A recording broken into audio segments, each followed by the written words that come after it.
And started. And we're having, this will be recorded. I know there, Aparna, do you want to say anything that needs to be said about the actual links at this point, or should we just keep going? Hi, good morning, everyone. Apologies again for the technical issues. I just want to remind everyone to please mute your lines. And, thank you. And open your chat box. There are people who chat sometimes during the webinar, and I think people tend to forget to open the chat box. For those of you who can, who are online, open your chat box, and then you can also chat privately to me as the host if you're having any other technical issues, or you can chat the group as well. Okay, great. So go ahead and get started. We have a couple things to cover today. The first is to really, we'll do a truncated recap of the post-convening work we've been doing, and then kind of get into the two portions of the meeting that really are the presentation. So maybe let's go to the next slide. And I can summarize this very quickly, and Elizabeth and Rachel, please chime in if you have thoughts to offer. What we wanted to do is just have a quick follow-up with you to make sure that we're continuing to lead the learning community in a way that really builds on the great interaction we had at the in-person and continues to make the best use of every vehicle we can to foster the learning and the sharing and the exchange of information and ideas with you. So toward the end, we wanted to point out a few things that we've done and then just, get your feedback on the other things that we can do to continue to build the rapport between the group here.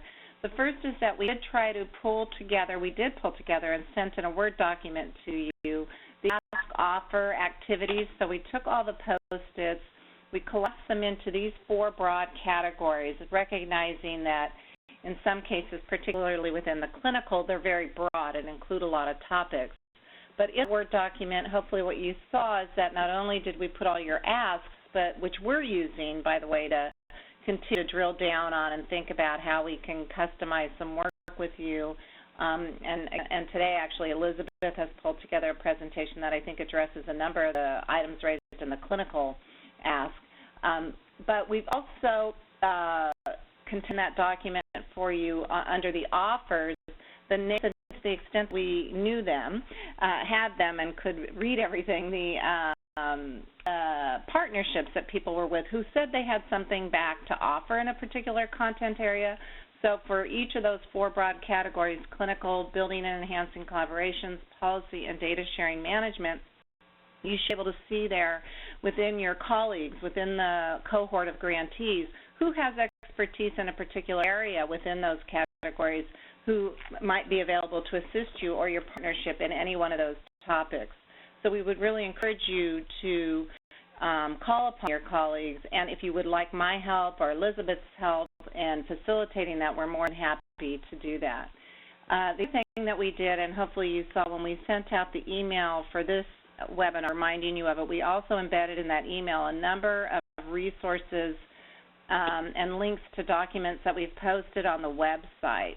Many of those that we chose to post to the website and referenced in that email were really specifically in response to some of the things that we saw come out of the exercise that we did up in Sacramento. So, for example, a number of you had asked some questions about the practices around actual integration of behavioral health within primary care, or what's been most effective at FQHCs, a whole host of things in that area. So we put on the website a Word document that's called Resources for Integrated Behavioral Health, which really is a pretty comprehensive list, a national, state, local organizations that are now pretty dedicated to doing in-services and trainings and webinars on a host of clinical issues related to behavioral health integration. So there's some really good information on the website right now that links to some of the things that are in your asks, so we wanted to make sure you were aware of that. We also put something in around the policy, around the 1115 waiver, the health home webinar that's going on even as we speak. Jennifer Martinez from Alameda Health recently sent us a really nice grid chart that they've done up there around the 1115 waiver, and that's in there now. So we're trying to post as many things as we can to you that help with some of the asks. I don't know if there are other offers or if people, had a chance to look at that and wanted to add anything to that. I can pause for a minute and see if there's anything else folks would like to add or comment on that approach we're taking in that document in particular. If you didn't see something that you wanted, that you thought you had written on a Post-it, you can certainly let us know. This is Joel. I'm actually looking at the web page, the Learning Community web page, and I'm not seeing all the documents you're referring to. Erica listed in the email last week. I'm missing them. Be on there. If they're not, I don't know if you're hearing that. If you know if they're on, they should be all up there. It's just that the titles might be a little bit confusing, or it might be a little hard to figure out which one is which because there's so many up there, but they all should be there. Okay, thank you. But to that point, Joel, I think we can switch to the next slide. I think what we're still trying to do is figure out what's the best way to organize the website for you. So the strategies we're currently using are posted here on this slide.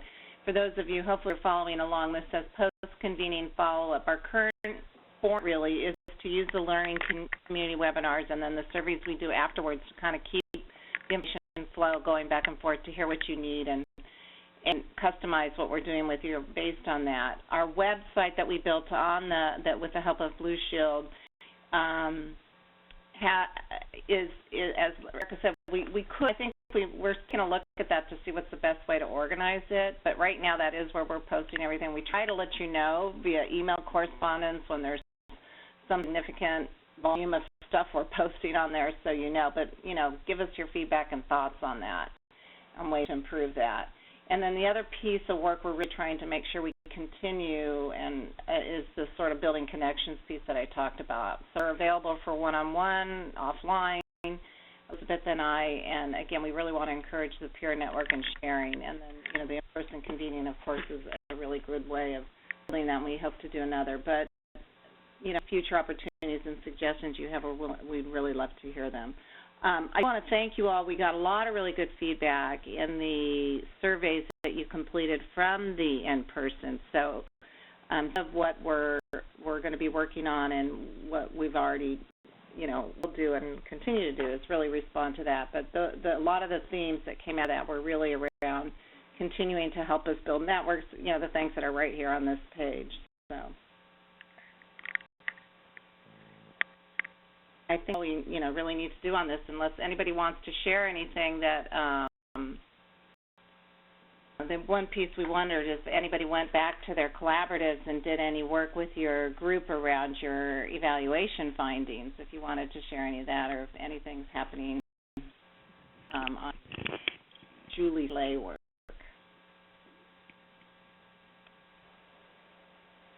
This is Allison from LA Care. We definitely shared the survey results with our group, and a lot of consensus just on people were interested in the results. So that was very helpful. We're hoping to have a fuller discussion a little later on. Great. Anybody else having any follow-up on that they would like to share with the group, or any experiences in using that tool? This is from San Diego. We plan on using the information from the tool in our upcoming meeting.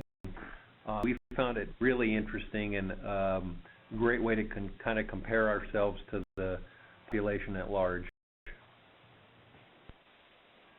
Great. This is Kathleen in Merced. I did a high-level overview at our last meeting and distributing it for the next meeting on the 24th, as was just said, to go over it in more detail. Folks are very interested in what the outcome is, and can learn from it and kind of solidify our partnerships moving forward. Great. Yes, I used it in San Luis Obispo. Just went over the findings, and they pretty much resonated with what people were thinking. Good. Kind of nice when that works that way. I'd be really interested, as you all have been digesting the findings with your partners, thinking about how to address some of them and how we can support you doing that. So what are the kinds of strategies that you're coming up with that you will use to strengthen the collaboration, and what tools and resources can we provide to help you do that?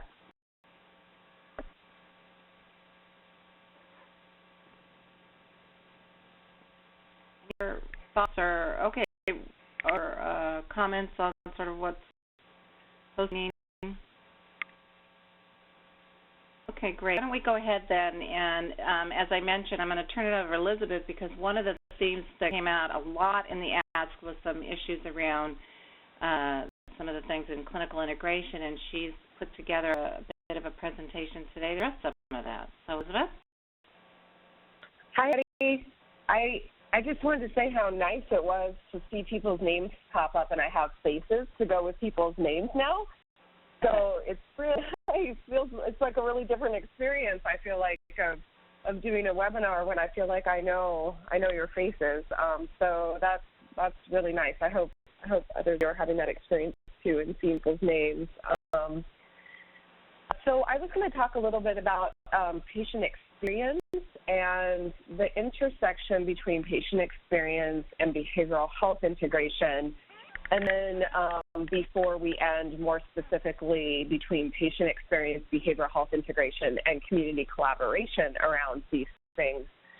So I know many of you have been, oh, thanks, that's perfect. I know many of you, or probably all of you, have been engaged in patient experience work in some form, and it's really been a real transformation of healthcare thought. The last probably 4 to 5 years, it's been really accelerated, and I'm sure many of you have seen it from a bunch of different directions. Some of them are that we talk extensively now about the patient's experience of care. It's an old idea now that we used to think that the care people received was actually the medicine, or that they received was the diagnosis. Now we know from lots and lots and lots of really robust research, and I'm going to talk a little bit about some of the areas of research that are of most interest, I think, for this discussion. The patient's experience of care has as big impact on their actual health status as what we used to think of as this very discrete, medicine or diagnosis. The thing that a lot of us are engaged in, and we've been talking about as a field now for a few years, is employee engagement. Sometimes this is talked about as employee loyalty or employee satisfaction. The interesting thing about that, I think, for all of us in healthcare is that sometimes there's a gap between our employees and the people that we serve in the safety net, the clinicians or providers. Sometimes there's a socioeconomic gap. And for many of us, many of our employees really are very similar to the patients that we serve in some of their struggles and some of the socioeconomics. And so when we talk about employee engagement and the health of our employees and how our employees feel and the experience they have working within healthcare, it becomes incredibly important in terms of community well-being. And the other interesting piece that I think a lot of you on this webinar know already is that patient experience and employee experience, employee engagement in the workplace, those two things are directly correlated. So the patient experience is very, very, if not exactly the same as employee engagement when we measure it. So if we want to affect the patient experience, we can intervene on employee engagement. If we want to affect employee engagement, we can intervene on patient experience. So those two things are completely correlated. We talk, of course, and particularly in this initiative of the Blue Shield Community Collaboration for Integration, we talk a lot about whole person care or integrated care, and that, of course, is really fairly new in the last decade to really talk about care in a more holistic way. And then a lot of, even though the ACE, the Adverse Childhood Experiences, research is not new, and for behavioral health, that, it was something in the behavioral health field. It was, the behavioral health field has been informed of that research for a couple decade and a half anyway. But the great news is that it's really filtering into the consciousness of what we would consider more traditional health care or medical care. And, just very exciting in the way that I think it really paints neglect and abuse as a public health epidemic, and causing certainly more difficulties and more health status problems than communicable diseases in many cases. So I think now, when we talk about trauma-informed care, is to really take into consideration in that people's health status and those with complex conditions that are really struggling, that there's a high percentage of them that have had very difficult or abused childhoods. And so I think that's a very different transformational way to think about traditional medical care. And then, again, something like near and dear to this particular initiative is to talk about team care. And, that healthcare is really a team sport, and that patients get the optimal care when it's provided by a team, and that actually through Tom Bodenheimer's research, we know that patients actually prefer a team, and that team care is a parallel process with community collaboration, which we're all involved in. That's what we're doing here, is that we are sort of the healthcare team on a community level, is you and all of your partners. So I just wanted to share just those couple bullet points about what I think are transformational pieces or parts of transformational thought in healthcare, really in very recent history. And one of the things that all of those things have in common that I want to talk a little more about is empathy. Can you switch that for me? Thanks. So empathy, and this is just a definition that I like. There's a lot of different ways to define empathy. There's sort of whole science around defining empathy. And for our purposes today, I really want to talk about empathy conveyance. So not necessarily the feeling that we have inside, although usually that exists when we're also acting empathetic, but really when we convey empathy, when it's successfully perceived by somebody else. And this is an empathy researcher, and I like the words that he uses, and I think they're really helpful to us as we think about what empathy means in healthcare. Friendliness, respect, attention, engagement, companionship, fondness, reciprocity, shared humor, and that these particular qualities, which he clusters as empathy, result in patients feeling valued, untroubled, supported, comforted, and in harmonious and trusting, responsive relationships. So I just put this out here as kind of a way of thinking about empathy, and it's really the string that connects whole person care, patient experience, employee engagement, trauma-informed care, community collaboration. It's really the foundation of all of those things. And one of the reasons, there are different aspects of patient experience. There are, many, I think many of us probably on this call have taken on access and wait times and, phone hold times and things like this. Refill timeliness and things like this. There certainly are other aspects of patient experience, but one of the things that I'm going to talk about is without the foundation of successfully conveying empathy to patients, those things don't seem to make a difference when we look at the research in patient experience measures. Next slide, please. Thanks. So when we talk about conveying empathy, one of the things, and I'm going to talk about what this means kind of to us as practitioners, what it means to us as organizations, and what it means to us in community collaboration, is conveying empathy is a technical, a clinical skill.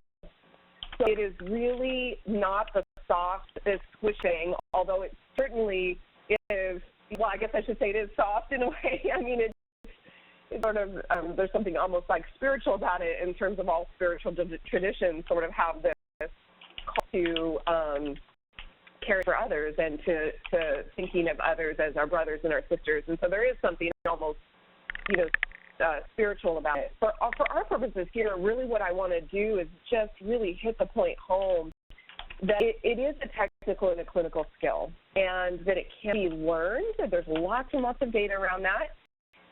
It can be practiced, it can be measured, it is measured, and it can be continually improved upon in the same way that we would do quality improvement efforts on immunization rates, referral rates, access in the same way that we measure and improve upon all of these other myriad of things within healthcare.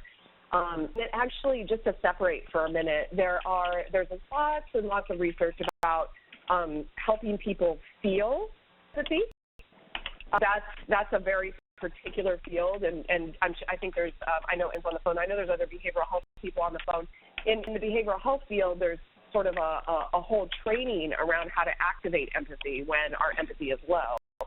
Empathy can get low when people are mad at us. We have a hard time empathizing with them when we're judging them. We have a hard time, judgment's kind of the opposite of empathy. When we're fearful of people, when we're mad, empathy gets lower. So there's all of these sort of factors that can kind of take empathy away, and there's all of this sort of tricks and training to be able to activate empathy, the feeling.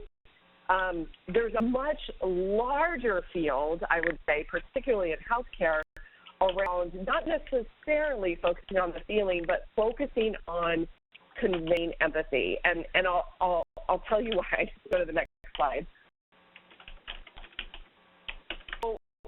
We can next slide. Sorry, I forgot that was an image. What does patient experience mean? What does it mean for behavioral health integration and community collaboration? Well, there's a couple things. The impact of empathy, of patient experience and empathy in service delivery design, which is what you're all have been engaged in and are continuing to engage in and are hopefully continuing to enhance during this grant period, is that unequivocally, empathy is positively correlated to patient adherence and outcomes, period. There is an unbelievable amount of research that shows that unless patients feel empathy from us, not unless we feel it, but unless they actually perceive it from us, it means us as practitioners, and it also means empathy from our systems, and there are a lot of different ways that gets conveyed or doesn't get conveyed, that patients do not adhere to recommendations. So we're talking about how important referrals are between, organizations, and when we're talking about how important it is that patients, adhere to these particular recommendations, or go here, or do this, or return, for follow-ups and things like that. If not perceiving empathy from us, the adherence goes through the ground. It gets really low. So when we talk about service delivery design in the four walls, and particularly outside the four walls, successful empathy conveyance, or having the technical skill of empathy really moderate to excellent for all of us within the organization becomes hugely, hugely important. And in particular, to have a way to measure that. Next slide.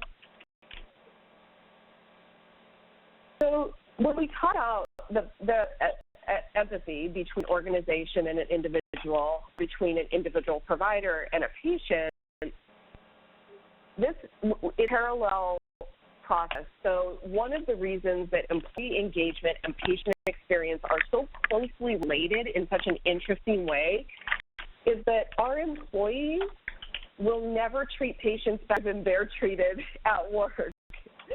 So when we're kind of, we have these systems sometimes where employees are kind of treated like robots, and whether they're, doctors or receptionists, and we sort of hire them to get a warm body, and then we pack them full of tasks, and we, kind of micromanage the fact that they do that, and, push, and so in turn, sometimes we've, through no purposeful means, we've developed these systems that tend to kind of act that same way toward patients. And so in the same way that employee experience and patient experience are related, the experience as a collaborative in a community is going to also be a parallel process to the patient's experience within that community. And so when we look at the patient's experience, for example, transitioning between systems, which many of you are working on and have been working on, will reflect the relationship between the community partners. And this is the same way that with integration within the four walls, the communication between the team within the four walls will actually reflect the patient's experience actually having multidisciplinary treatment teams and transitioning, between different disciplines of care, et cetera. Wilder collaboration survey that you all filled out right before the in-person, I don't know, I'm sure some of you remember that many of the factors, mutual respect, understanding, and trust, for example, the collaboration is seen as benefiting all the members, an ability to compromise, flexibility, adaptability, open and frequent communication, especially informal relationships and communication links. You know, really over half of the collaboration survey factors reflect relationships that are exactly the same in terms of really speaking to this mutual respect, understanding, and trust, really speaking to empathy, skilled communication between partners that is really no different than what we look at between direct communication between a provider and a patient.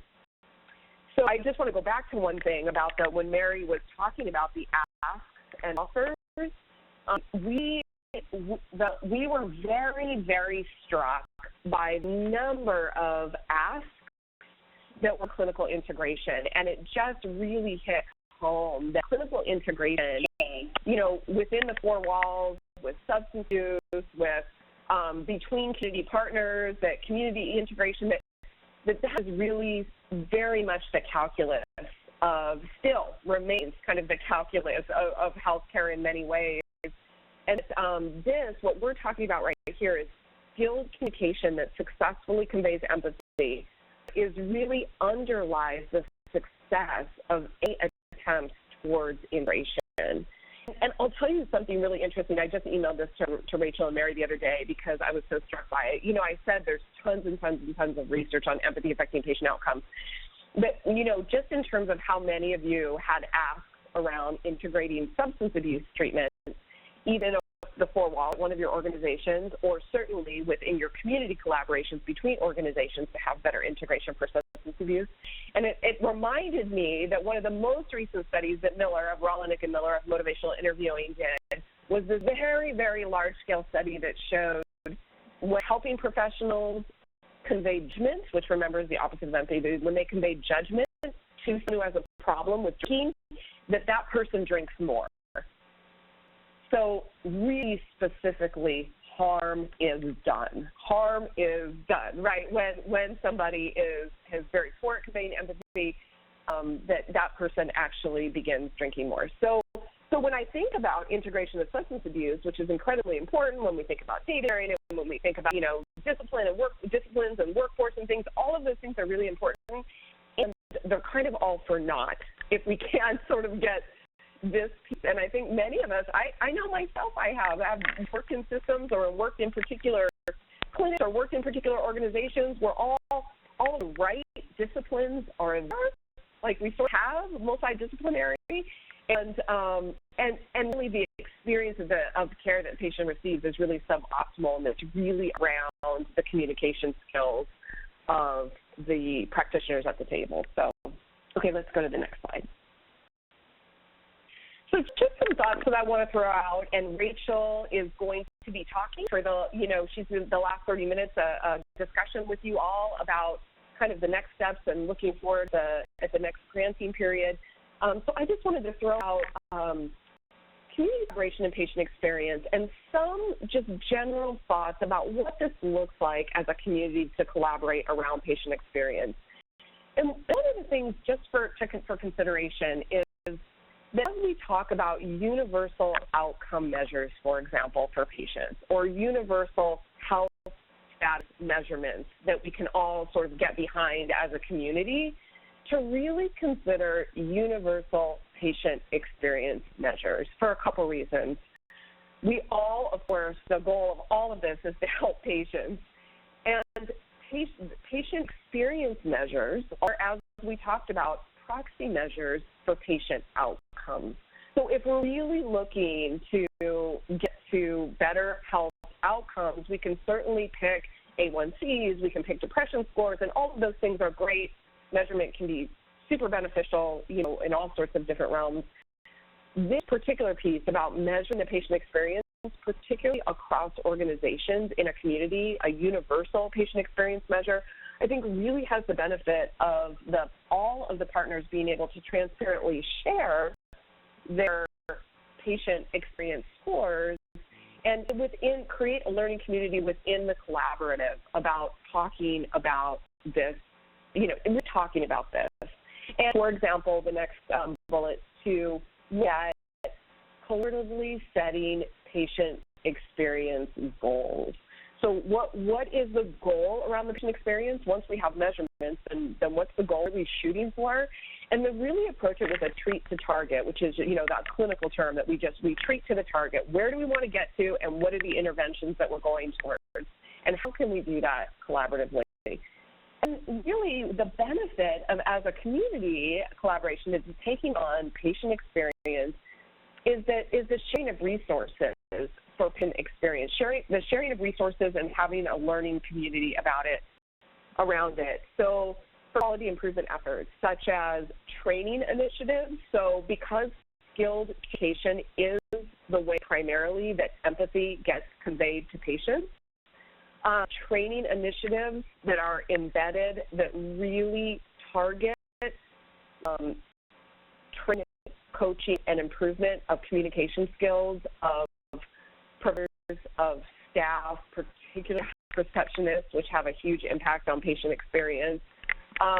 These things are very expensive, and we have necessarily the benefit when they're within the four walls of having our other community partners be able to kind of weigh in and talk about how it's going for them. And the benefit of really taking this on as a community collaboration is that any training initiative, not only can the resources be shared, but the learning around it can be shared.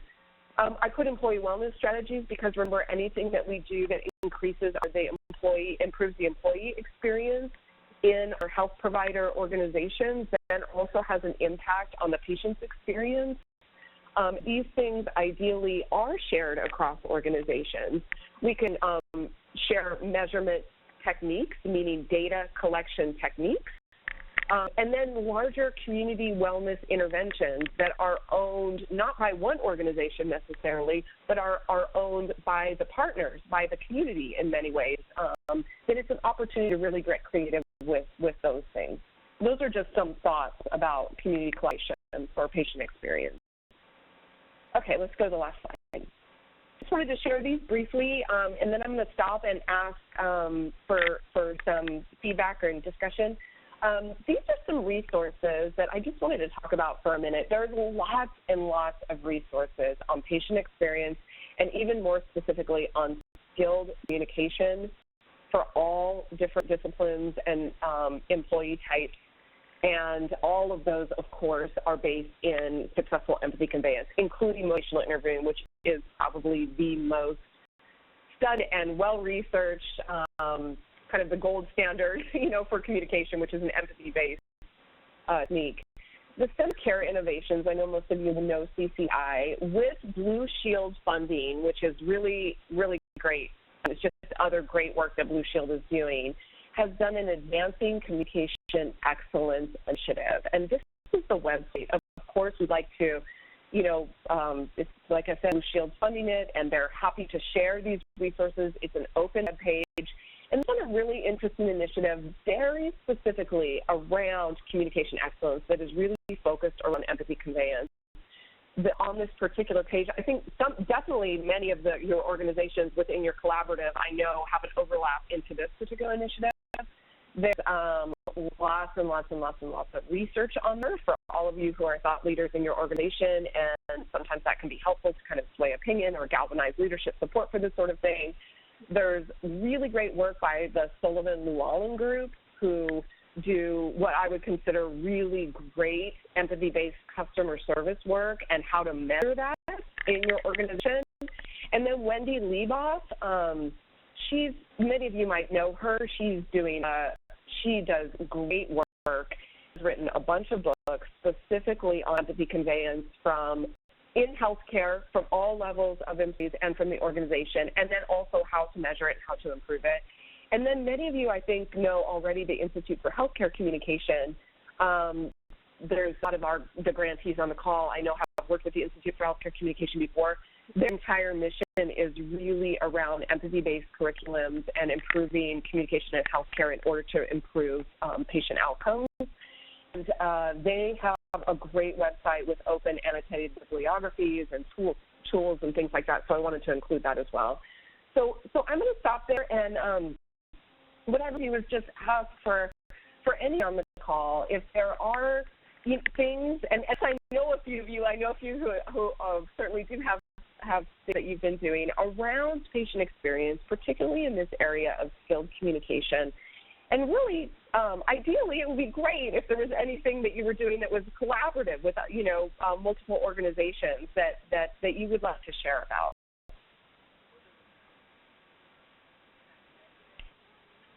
This is Alex Gonzalez from River Community Health Coalition. I just had a comment and a suggestion too.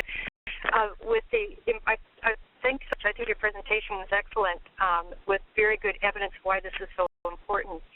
The motivational interviewing is consistently pointed out by our health centers as being just invaluable, but it'd be really helpful, I think, to develop some sort of train-the-trainer program for community health centers and the safety net in general, so that we can get that cultural shift and extend it to all different members of our team within health centers. Rather than one-off for there only certain employees are able to go to it. It's a challenge. It's very valuable, but to take it to the next level, to have train-the-trainer opportunity. You know what?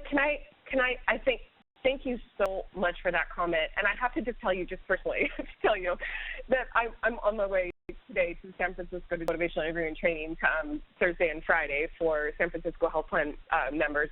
And I don't know if there's, I'm trying to think if there's no San Francisco people on here, but I have to tell you that I had this long discussion with them saying, you really should never pay me or anybody to come and do a one-time training. Like, you just shouldn't do it. There's just no evidence that it results in behavior change, and it doesn't actually dramatically increase the IQ of the organization around this stuff.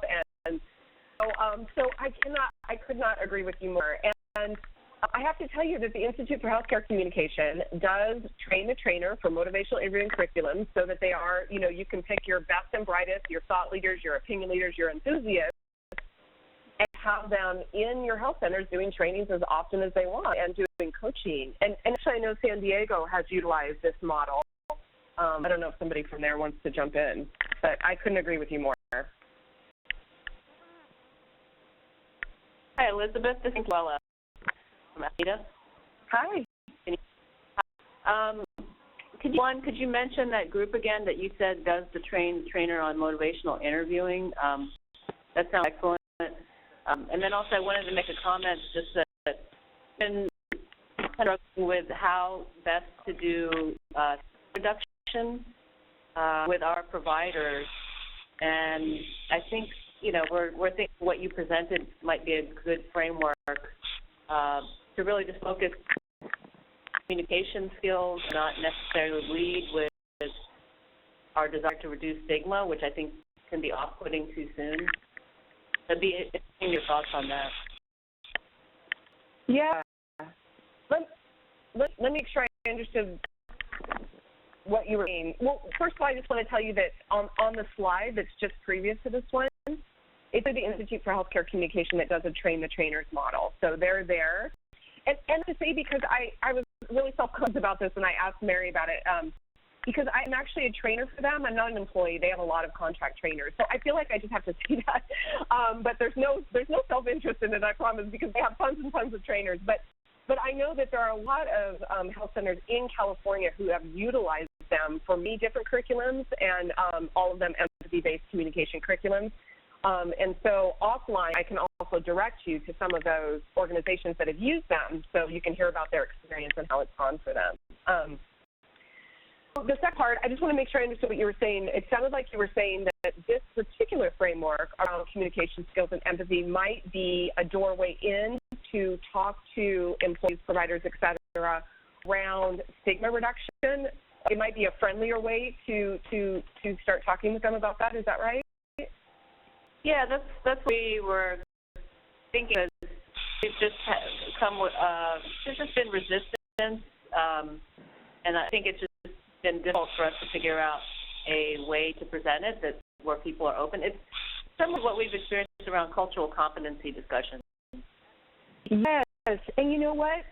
You make such a good point. And I think that one of the really interesting things about empathetic communication, successful empathetic communication, or sometimes we call it skilled empathy conveyance, is that there's really good research, not that we even need research to tell us this, it's so intuitive, but there's really good research that it dramatically improves provider job satisfaction and employee job satisfaction for some obvious reasons, like there's a lot less difficult conversations and unpleasant interactions when we're really skilled communicators. And also when we are, conveying skilled empathy, then we feel better too. So, because judgment kind of feels icky to us. So I think one of the ways that we can approach it, because you're right, it is hard to approach it without it just being, here's one more thing that you should be doing better for our patients, which people get really worn out about when they feel like they're already working really, really hard for, to do a good job, is that this is really for their benefit. That, to really, in some ways, for framing purposes, to kind of lead patients out of it, that this is really for their benefit, for their own experience of work, for their own experience of draining, unpleasant, or unrewarding conversations with patients, that, that we want to address that piece, to do things that would be helpful to them. And so I think this has the potential to be framed that way, that if it's really accurate and can be really effective. Right.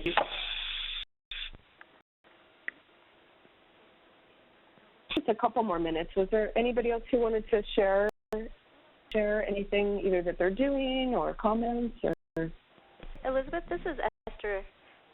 Hi, Esther. Hi, how are you? I'm really happy good. to hear what you just shared. I think that as we have the conversation around integration, right, there's a lot of organizational reorganization that occurs. And within that, you're going to have resistors, people who want to do things as they were always done, right? And be like the implementation of new processes, or even, in a case like opening our doors to patients beyond American Indian patients, can really spark a lot of controversy and resistance. And so I think that the idea of measuring outcomes based on empathy, particularly for employees, and how that can actually impact care for patients, is an incredible idea. I think that it's one way to get leadership to understand, the value of really, working with their staff to integrate. Does that make sense? Yeah. Yes, and I think that the measurement piece is the most important component. And so this, to me, is fantastic. Thank you so much, Esther. That's really helpful. I appreciate your comments. I'm going to stop there. Of course, we all love to chat, either in person or by email. So if other people have things that they want to talk about with this or follow up, please feel free to email or call. I love to talk about this stuff. And then I'm going to go ahead and pass it on to Rachel. Thanks so much, Elizabeth. I think all of you can recognize that we have a true, rare combination in our midst with Elizabeth in terms of her expertise, both around behavioral health integration and the clinical expertise that she has, and how she's able to marry that with her expertise in patient experience and engagement. So I think if the conversation has been intriguing to you, I would strongly encourage you to reach out to Elizabeth and, brainstorm with her about what some interesting ideas and opportunities might be for your community in terms of moving forward on this patient experience work. And I think, the foundation does work in this area in its primary care transformation efforts, but I can't think of a more important and more impactful application of patient experience and engagement than in behavioral health. I think, as Elizabeth said, it's foundational to the work, and so I really want to encourage your teams to think about its role in your transformation work in your local community. So again, Elizabeth. I'm going to go ahead and talk a little bit, continuing the conversation that we started at the retreat, or the in-person we had in Sacramento, around the next phase of the Foundation's work in behavioral health integration. And I want to have a time to talk to you all at the end and get your input again on how to further shape the work that we're doing. So some will look familiar, but I'll try to go a little deeper than I did in March. So first principle that we're going to keep moving forward with is collaboration. We think it's essential. All the policy opportunities, all the work that you're doing requires partnerships between and among primary care, mental health, substance use providers, medical managed care plans, county agencies, community-based organizations. It is the essence of what we think needs to be in place to make the kinds of change in behavioral health integration that we're seeking. A couple of sort of growth opportunities as we look into how the collaboration takes hold in the coming year. One thing we're looking at, how are you going to take the information from the collaboration survey that we did and really put forth a plan for how to strengthen trust and your ability to work together in your collaboration. So I think as you put together your proposal for your work moving forward, I would encourage you to use that survey data and some conversations that you're having around it to really talk about how you're going to intentionally work on the collaboration piece of your work moving forward. The other thing I have on this slide is about networks.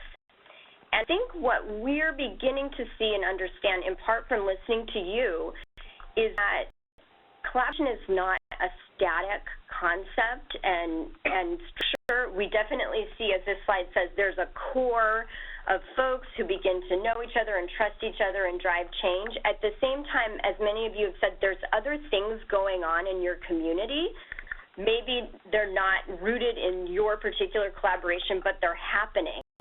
I think what we are interested in seeing is how is your collaboration networked with those other initiatives, with those other folks who are leading change, to kind of understand the whole field of action that's happening around promoting integration in your community. So it's sort of continuing to build the fabric and the strengthen the core collaboration you've built, but also thinking in a more networked way about who you're partnering with, how you're communicating with stakeholders outside of that core group, and how you're kind of holding the whole field of activity and integration in your community.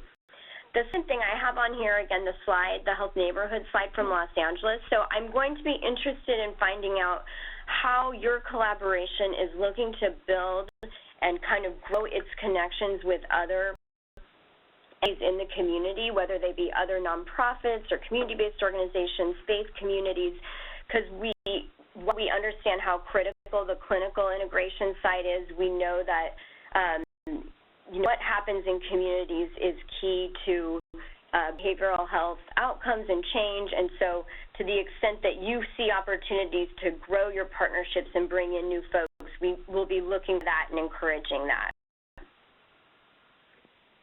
This component is the systems change piece. Again, this is sort of foundational for us along with the collaboration. A couple of things to note here. I think in year one, many of you focused on this slide, it says seeing the larger system. And so I say that referring to kind of the community capacity assessments, the relationship building that took place in year one. So I think you're beginning to have, a picture of what your community looks like. I think you've begun to build the partnerships and build the trust. That's something that I would imagine is a continuous process. We hope and think that some of you are getting to a shared vision, and so that's something we would like to see articulated as you put forth kind of what you're intending to do next. We want to see kind of what your shared vision is, what you've learned in your capacity assessment process, and then ultimately how is that going to move you forward in terms of developing these joint solutions. And I think Elizabeth gave a great example of what a systems change strategy would look like in terms of developing a project or identifying an opportunity to seize that looked at sort of what's your measurement strategy, what's your big goal, what are your interventions that you want to focus on, and how will you know if you make progress. So I think, what are the issues and ideas you've identified in year one that you want to focus on or build out in year two is going to be critical. And then this measurement piece is it's so important. We're going to be looking hard at do you have a good measurement strategy? How will you know if you've gotten there? How are you going to monitor your progress? And the other piece of the systems change I want to call out is this policy practice feedback loop that we've been exploring. And so not only you might be experimenting with some practice changes and some interventions, but how are you linking activities into the larger policy environment? Which is a segue to this next slide, which is we know there is a very robust policy conversation happening in California around advancing behavioral health integration. We've been trying to sort of integrate in our own way these policy conversations with the work that you all are doing. So I have on here, of course, the Section 115 waiver. One of the things I want to say about that is I know, just like with the health homes opportunity, there's going to be a lot of conversation and negotiation happening over the next 6 to 8 months with CMS about these activities. And so there is some degree of uncertainty about what will move forward or what won't. However, I think there are opportunities in there that you all could pursue regardless of whether the waiver goes through. And what they really take is local leadership and collaboration and joint solutions, joint measurement, and that you all have that in your hands. And so I would really encourage you to look at some of these opportunities and think about what can you move forward right now and how can we support you in doing that. I also have up here the drug Medi-Cal waiver. That's a major system change that's coming. Hopefully we'll hear soon what the outcome of that waiver application is, but I know there are going to be a lot of conversations and activities happening in your community, and you all could really play a leading role in how that new system basically rolls out in your community, and you could really lead on how will we design the system, how will we measure it, and how will we work together to get people the services that we need, because we've been hearing that substance use treatment is such a key it's a need and an area that most of you want to learn more about and work on. So I encourage you, whatever you put forth, really articulate how are you aligning the needs that you've identified in your community with these emerging policy opportunities. And again, to blend both the practice change that you're seeking with the policy change that's needed to sustain it.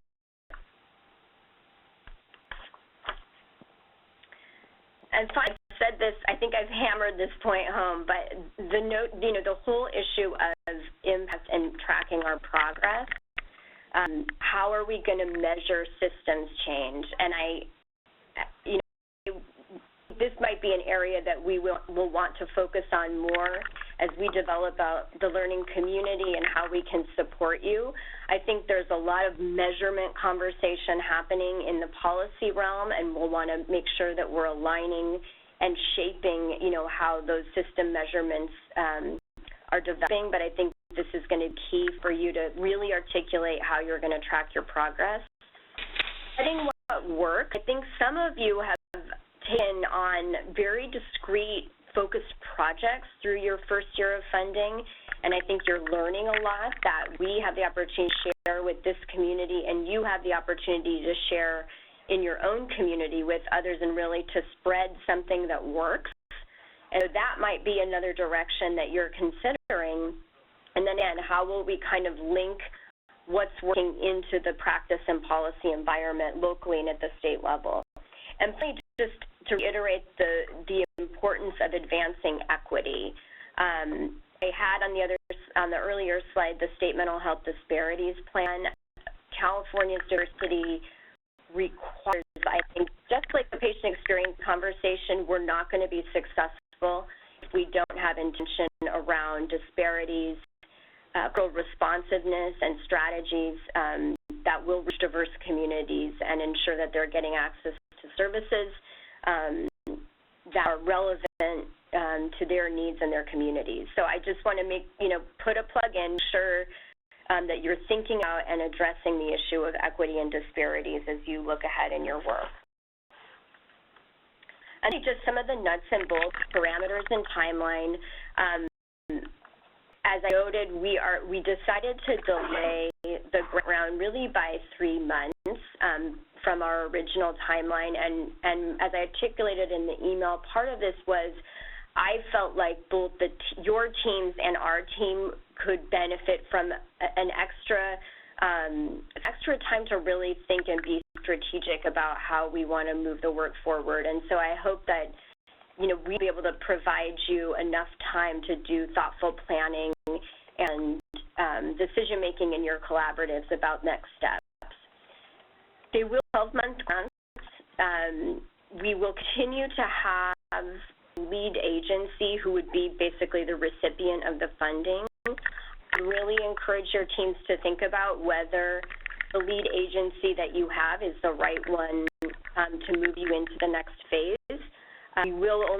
We encourage only one application from each community, so we don't want to see multiple agencies within or community-based organizations within a community coming forward, but I think that's a conversation to have within your collaboration about whether the lead is the right one.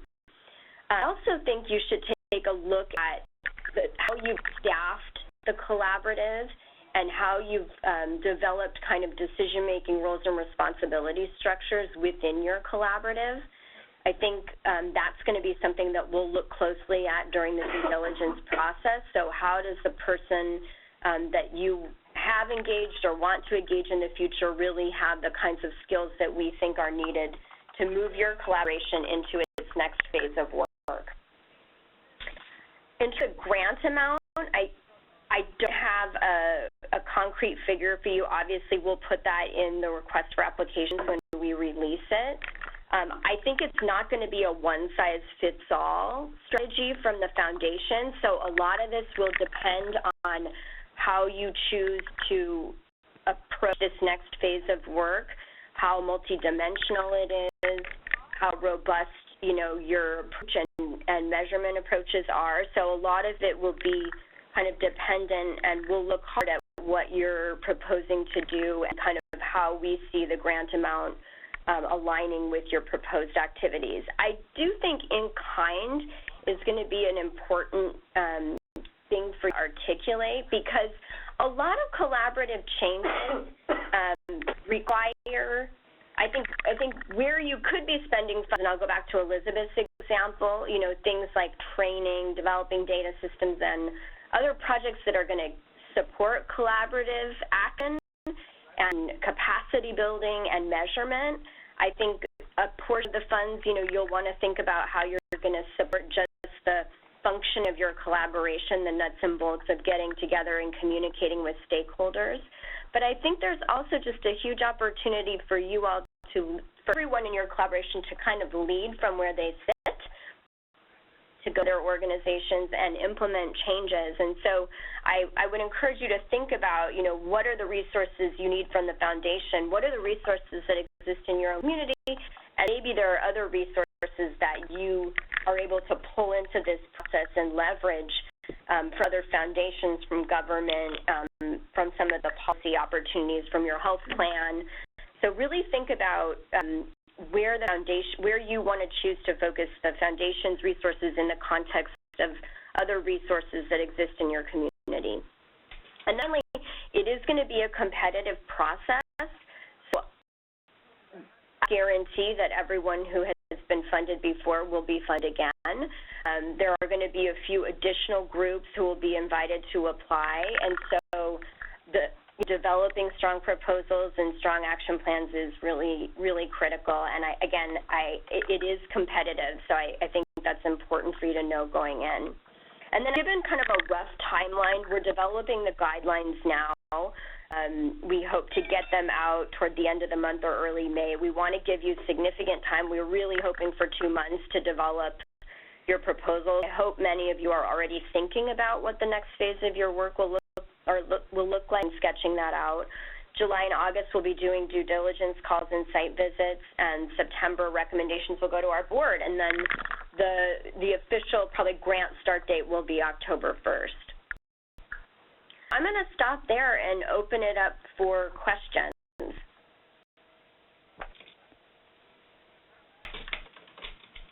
Hi, Rachel. This is Allison Clarfeld from LA Care.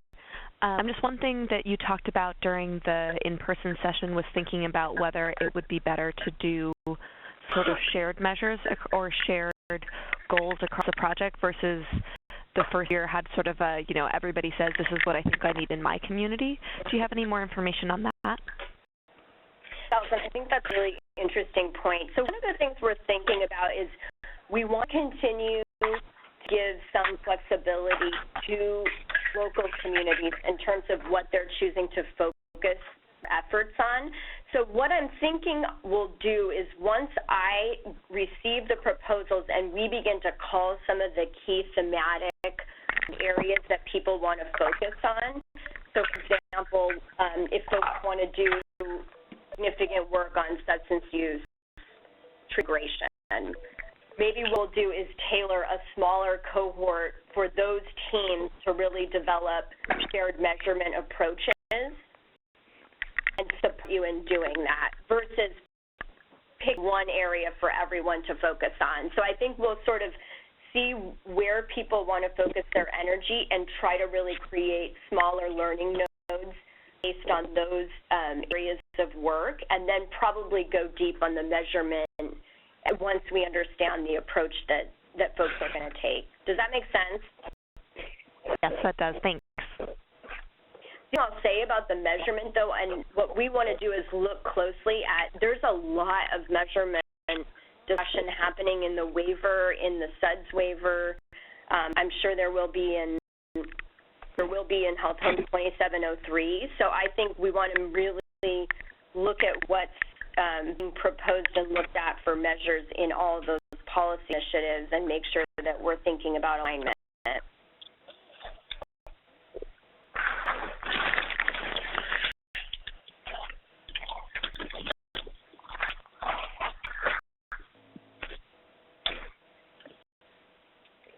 Are there more questions?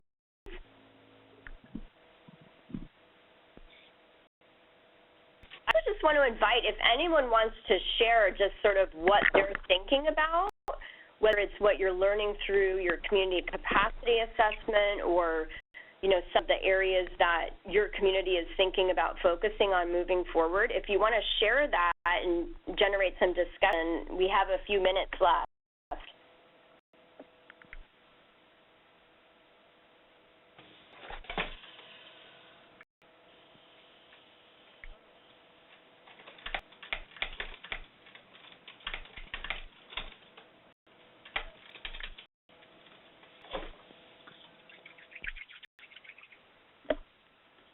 Okay. I'm available via email. Mary and Elizabeth are available via email. I'm happy to set up a phone call or a time to talk to walk through some of the things that you're considering, provide feedback to you. Like I said, we'll be corresponding with you in the next few weeks as we roll out the guidelines. But any advice that you have for us moving forward in terms of how we can best support you, through the grant-making process, through the learning community, through the policy work. So I didn't talk a lot about that, but that's something we want to continue to do, is use this group and your work to influence policy. So we're going to be sort of developing, we move the work forward in conjunction with what you're working on on the ground. We'll want to be developing sort of our plans and strategies moving forward as well. So our inboxes are open, and we really appreciate and encourage your input and feedback.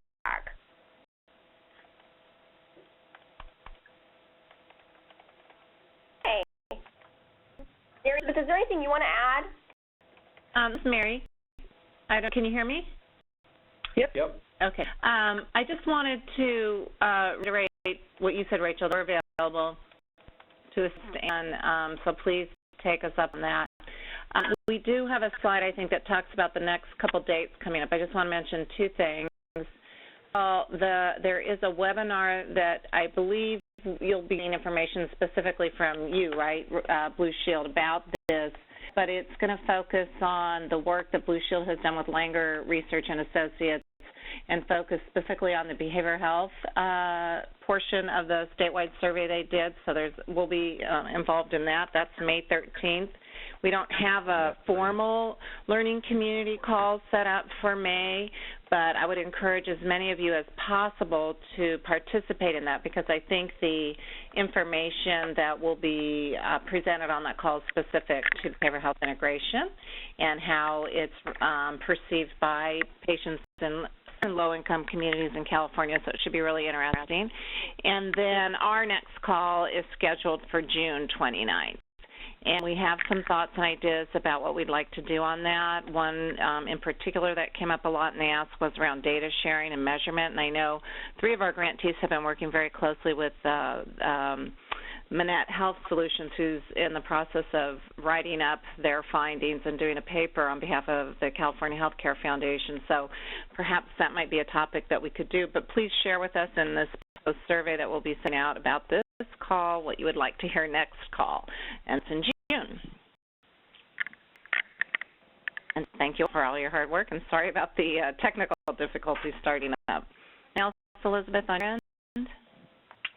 You know, I just wanted to say real quickly for the May 13th webinar, for those of you who can make it, I too think it's shaping up to be a really great webinar. And I think many of you may have read the Langer report already, but one of the things that really, really underlies like the Langer report is really the patient experience. Mm-hmm. So for those of you that are interested or kind of galvanized in that area, or may even be, looking at a community collaborative project around that as you move forward, it would be a great webinar to be on, because underneath the findings are all around patients who feel connected and not judged is really the subtext of this. A lot of the information in Langer are more apt to be activated and to actually talk about behavioral health things that are disturbing them or help that they might need. And so that's just a really, really interesting piece, I think, of this, that empathy and that connection patients feel actually completely impacts whether they'll, say something in order to get services or not. So anybody who particularly has an interest in that, I think it will be a great webinar.